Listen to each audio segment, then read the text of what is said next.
The movie begins with Jessica, a woman recently departed from her spouse, cramming her belongings into a trailer for a journey of self-discovery.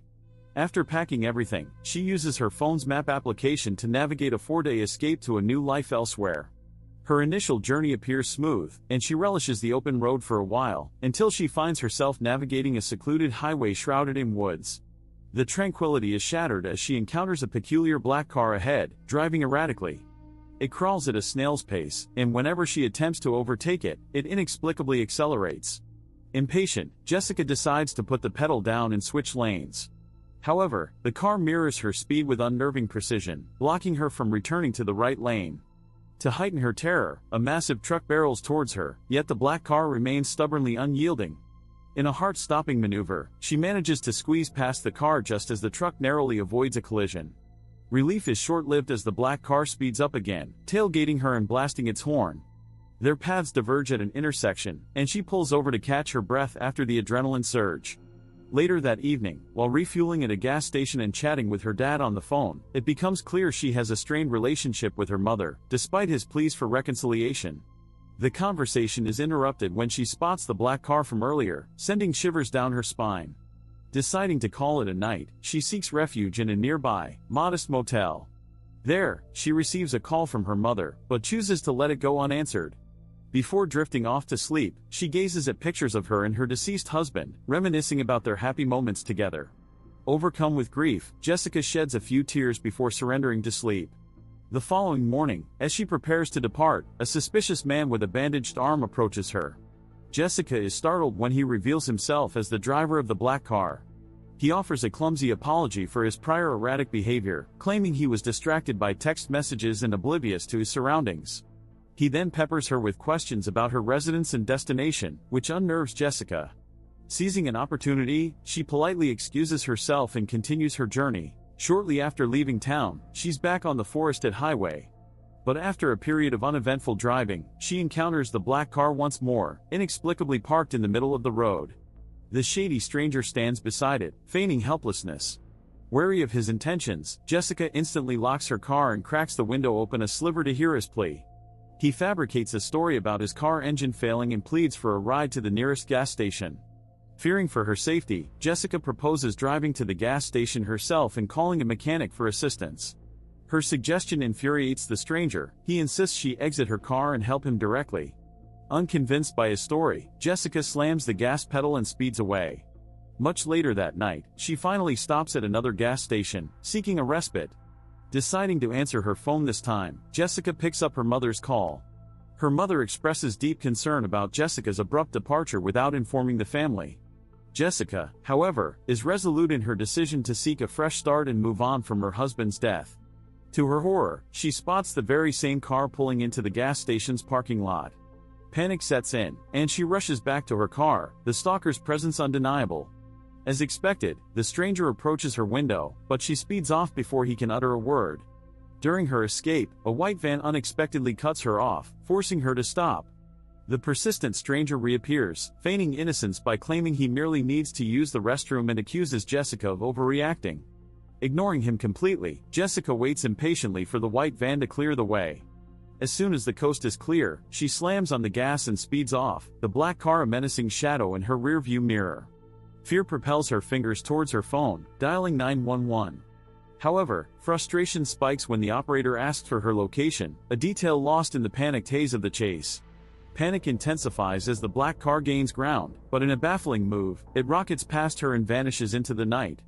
Relief washes over her as she cancels the emergency call, a tremor of fear still lingering. But fate seems to have a cruel sense of humor. Suddenly, she loses control of the car, careening off the road in a terrifying skid. Emerging from the wreckage, she discovers a blown tire on the trailer. Convenience quickly turns to dread as the black car reappears, headlights slicing through the night. Fight or flight kicks in, and Jessica throws the trailer hitch, uncoupling it from the car. Scrambling into the trailer, she fumbles with the ignition, but the engine remains stubbornly silent. The pretense of niceness evaporates as the stranger shatters the trailer window. A desperate struggle ensues, but Jessica is overpowered by his brute strength.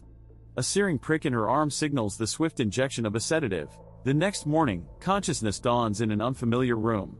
Barred windows stare back mockingly, and a barbed wire fence secures the perimeter. A locked door offers no escape. Footsteps announce the arrival of her captor, the shady stranger. His smug grin sends shivers down her spine. Her pleas for release fall on deaf ears. Only later that night does he reappear, the room plunged into darkness except for the menacing beam of his flashlight. He approaches with a predatory smile. Desperation fuels her pleas for mercy.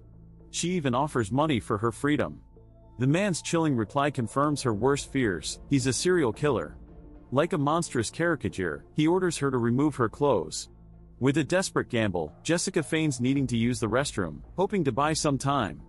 In a desperate dash for freedom, Jessica lunges for the door, but the madman cuts her off, slamming her to the floor. He drags her to the center of the room, looming over her as he crouches, his touch a horrifying sensation. To further terrify her, he whips out a tablet, displaying happier times with her husband. His gaze fixates on the wedding band around her neck. "Did your marriage end?" he inquires coldly. Hesitantly, she admits her husband is gone. The killer scoffs. He forces the details: her husband used a weapon, and she found his body. Daylight arrives. Jessica throws herself at the locked door, but it's unyielding. A glimmer of hope appears when she sees the key stuck in the doorknob. Scanning the room, she locates a nail, yanks it free, and uses it to nudge the key out. Escape hinges on this. She unlocks the door just as the killer's footsteps echo through the hall. A frantic scramble leads her to the closet, slamming the door shut as he enters. Heart pounding, she hides in silence as he answers his phone. To her horror, it's his family. He speaks in a sickeningly sweet tone to a young daughter, sending greetings to mommy and fabricating a longer business trip. Hanging up, he descends the stairs, leaving her a narrow window. Seizing it, Jessica bursts out and vanishes into the undergrowth, the sound of her escape jolting the killer. The serial killer quickly realizes his captive has escaped and gives chase. Jessica pushes herself to run until she trips and discovers a twig lodged deep within her foot. The excruciating pain forces her to remove it with a scream, alerting the killer to her location. Despite the agony, she refuses to give up and limps forward until the path ahead is blocked by a churning river. With no other escape route, she plunges into the water as the crazed figure of the killer emerges from the trees.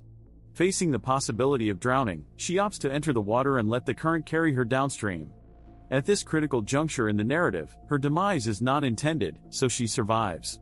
The current deposits her safely on the opposite bank, and she continues to navigate the woods, using a branch for support. Suddenly, the sound of approaching footsteps sends her into hiding. She waits until the source is revealed before striking out with the branch. To her surprise, it's merely an elderly hunter, startled by the unexpected attack. She immediately apologizes and pleads for his assistance, explaining that someone is after her and requesting to use his phone. Unfortunately, the phone is now unusable due to her earlier forceful borrowing.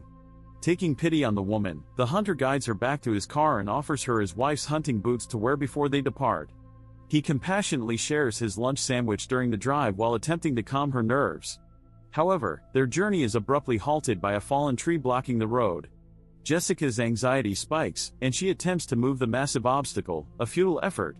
As if fate intervened, the killer pulls up in his vehicle.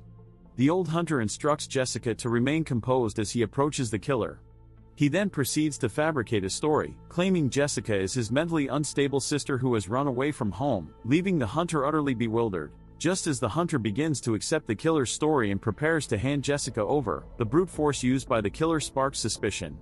Raising his own gun, the hunter forces the killer to back down and release Jessica. As Jessica disappears back into the woods, the bewildered hunter demands the killer's phone, reasoning that the police could verify the story if Jessica truly is his sister. However, fate has a cruel twist in store. The killer unleashes a brutal assault, leaving the old hunter bloodied and broken before finishing him off with a hunting rifle. Meanwhile, Jessica flees deeper into the woods, the armed killer hot on her heels. Night descends, and Jessica finally seeks refuge beneath a rock as a raging storm engulfs the forest. Mistakenly believing the coast is clear, she attempts to move, only to be met with a searing pain, a gunshot wound inflicted by the lurking killer. Adrenaline surging through her veins, Jessica manages a daring escape, disappearing beneath a thicket of bushes as the killer resumes his search. In a twisted attempt to draw her out, the killer employs psychological warfare. He warns her of a 2-hour window to seek medical attention for her gunshot wound, claiming she'll bleed to death otherwise. He offers a twisted challenge, a 1-minute opportunity to seize his discarded rifle and fight back while she still has the strength. His taunts escalate, even stooping to mention her deceased husband, labeling him a coward to incite her rage. With each passing moment of defiance, the killer's patience wears thin. He threatens to find her himself, his voice laced with fury. However, to our credit, Jessica remains steadfast. Resisting the temptation of the rifle, she waits until the killer retrieves it and disappears from sight. Exhausted, she emerges from hiding and walks until sleep overcomes her beneath a tree. Morning arrives, and Jessica awakens to find herself still trapped within the forest. Pushing through fatigue, she forces herself to continue walking through the unforgiving terrain. Suddenly, the unmistakable sound of a running car pierces the air, a car belonging to none other than her relentless pursuer. The killer callously disposes of the hunter's body by dragging it to a shallow grave. Seizing this opportunity, Jessica creeps towards the killer's car and attempts to open the door.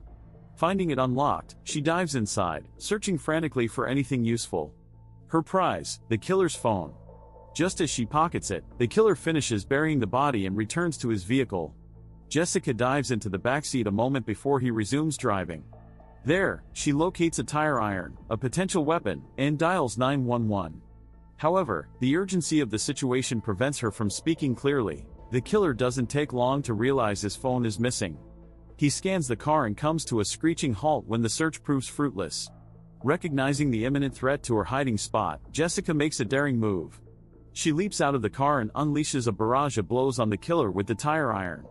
In response, the killer throws the car into a frenzy, swerving erratically while repeatedly lunging at her with his hunting knife. Jessica manages to land a blow on his arm, disarming him of the blade. With the tire iron, she applies a chokehold, followed by a swift stab to his wrist. This act of self-defense sends them careening off the road in a horrific crash. Emerging from the wreckage, Jessica's vision blurs as a helicopter streaks across the sky. Hope surges through her. Mustering all her remaining strength, she stumbles towards a clearing. Meanwhile, back at the crash site, the killer stirs, still alive. Clutching the killer's phone, Jessica decides to expose him to his wife. She dials the wife's number, placing the call on speakerphone to ensure the killer hears the truth. Jessica reveals that his business trip is a lie and exposes his true identity as a serial killer. She even identifies herself by name, informing the wife that if she dies, it will be at her husband's hands. Predictably, this revelation infuriates the killer, who snatches the phone and throws it away. Desperation contorts his face. With nothing left to lose on either side, they erupt in a brutal brawl. The killer wields his knife, but Jessica counters with the metal tire iron. The tire iron becomes an extension of her rage, and Jessica lands a flurry of blows on the killer. However, he manages to strike back, plunging his knife into her leg with a life-threatening wound. Yet, fueled by a primal urge to survive, she fights back. In a desperate act of self-defense, she sinks her teeth into his wounded arm. Now, the tables are turned. Jessica delivers the final blow, a deep stab to his abdomen, pinning him to the ground. With her enemy subdued, exhaustion overwhelms her, and she collapses beside him. A chilling madness flickers in her eyes as she witnesses his life slowly ebb away. Finally, the sound of approaching rotors pierces the air. A rescue helicopter locates her and descends to extract her from the bloody scene. And that concludes our recap of Alone 2020. Thanks for joining us. We'll see you next time.